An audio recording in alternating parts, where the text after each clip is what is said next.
Bismillahirrahmanirrahim. Alhamdulillahirabbil alamin wassalatu wassalamu ala asyrafil anbiya'i wal mursalin sayyidina Muhammadin wa ala alihi wa ashabihi wa man tabi'ahum bi ihsanin ila yaumiddin. Kita lanjutkan kajian kitab kumpulan 88 Mutiara Faidah edisi yang pertama. Kita masih dalam pembahasan perkataan ulama Ahlussunnah wal Jamaah di abad ini. Poin yang berikutnya para jamaah, poin yang ke-22, urgensi ikhlas dalam berdakwah. Urgensi itu apa? Pentingnya ikhlas dalam berdakwah.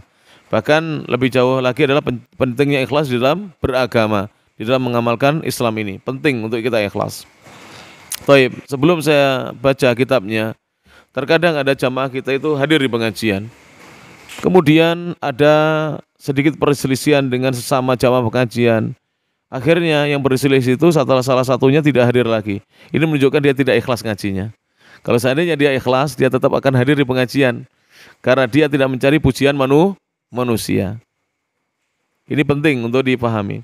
Ada sebagian orang ya, ketika di sebuah lembaga, dia berselisih dengan sesamanya. Kemudian dia tidak hadir lagi atau tidak muncul lagi di lembaga tersebut. Ini juga menunjukkan tidak ikhlas. Kalau orang ikhlas, insya Allah dia akan tetap berjuang. Orang mau peduli dengan dia, memuji dia atau tidak, dia tetap akan memperjuangkan apa? Islam ini. Ini penting ya, untuk kita ingatkan urgensi ikhlas dalam berdakwah. Asy-Syaikh Dr. Shalih bin Fauzan bin Abdillah Al-Fauzan hafizahullahu ta'ala berkata, Faba'dun nasi, maka sebagian manusia, sebagian orang, idza lam yumdah, apabila dia tidak dipuji, jadi tidak ada orang yang memujinya, wa yushajja, dan dia tidak dimotivasi, tidak diberi dorongan, tidak didukung ya, taraka, maka dia akan meninggalkan ad-da'wata dakwah. Ini tidak sedikit ini dai-dai yang pensiun dini. Jadi orang-orang sudah tidak ada yang memujinya ya. Kemudian tidak ada yang mendukungnya, maka dia akan meninggalkan dakwah. Ada sebagian manusia demikian ini. Dan ini diketahui oleh Syekh Shalih Fauzan. Jika di Saudi seperti itu ada, apalagi di negeri kita. Dulu dai, sekarang tidak lagi jadi dai. Kenapa? Tidak ada yang mengeluh-ngeluhkan lagi. Sudah datang dai yang lebih muda, yang lebih hebat, kemudian dia meninggalkan gelanggang dakwah. Tidak perlu meninggalkan dunia dakwah, tetap kita berdakwah sebatas kemampuan kita. Sebatas kemampuan kita. Taib. Wa hadza dalilun, ini merupakan dalil ya. Dalil itu petunjuk ya. Ala annahu, bahwasanya dia la yad'u, dia tidak berdakwah, tidak mengajak manusia ilallahi, kepada Allah, ke jalan Allah. Wa innama yad'u, sesungguhnya dia itu berdakwah mengajak manusia ila nafsihi, kepada diri pribadinya. Karena dia ingin pujian manusia. Tatkala tidak ada manusia yang memujinya atau memanggil dia ustadz atau kiai, dia meninggalkan dunia dakwah. Tidak demikian. Tetap kita berdakwah. Misalnya antum ya diminta mengajar di sebuah pesantren.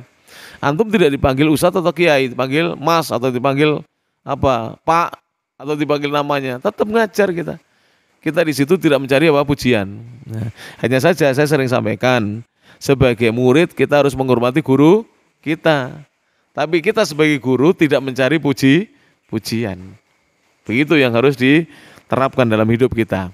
Taib. Ucapan Syekh Shalih Fauzan ini saya nukil dari kitab I'anatul Mustafid ya, halaman Safha Sittin wa Thalathina wa Mi'atin, halaman 136. I'anatul Mustafid itu kitab yang artinya membantu menolong orang-orang yang ingin mengambil faedah. Kitab itu bagus sekali ya. Isinya banyak kebaikan di dalamnya. Faedah ucapan ulama yang pertama, wajibnya berdakwah mengajak manusia kepada agama Allah Ta'ala. Bukan dakwah mengajak manusia kepada diri pribadi atau kegolongannya, tidak. Tidak ya, kepada Allah Subhanahu Wa Ta'ala. Makanya kita harus ingat ikhwan yang berada di Ma'had Al-Imam At-Tirmidzi, kita tidak mengajak orang untuk ya berwala kepada yayasan Al-Imam At-Tirmidzi, keliru itu nanti ya. Kita mengajak orang untuk mencintai Allah, mencintai Rasulnya, dan tidak harus mengaji atau belajar atau datang di kajian di Imam Tirmidzi ini, tidak harus. Di mana pun ada kajian, di mana di Al-Quran, Al-Sunnah dikaji sesuai dengan manhaj salaf, kita hadiri. Jadi tidak harus di sini. Yang kedua, tanda seorang yang dakwahnya kepada diri pribadinya, maka ketika ia mengharapkan pujian adalah ketika ia mengharapkan pujian dan dorongan orang lain. Jadi dakwah pribadi itu biasanya orang yang berdakwah mengharapkan pujian orang lain atau dorongan orang lain. Dan ini adalah perkara haram yang wajib dijauhi. Tidak boleh kita berdakwah mengharapkan pujian atau motivasi dorongan dari orang lain. Mau orang lain membantu atau tidak, kita tetap istiqomah berdakwah. Jelas ini para jamaah? Jadi misalnya Pak Birda sebagai divisi dakwah di sini. Tidak dipuji, tidak ada yang memuji, tidak ada yang menyebut namanya. Tetap kita membantu dakwah, menyiapkan pengajian, begitu.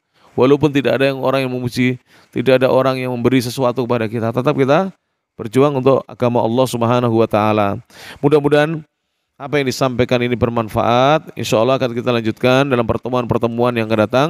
Subhanakallahumma bihamdik, asyhadu an la ilaha illa anta, astaghfiruka wa atubu ilaik. Wa akhiru da'wana alhamdulillahi rabbil alamin.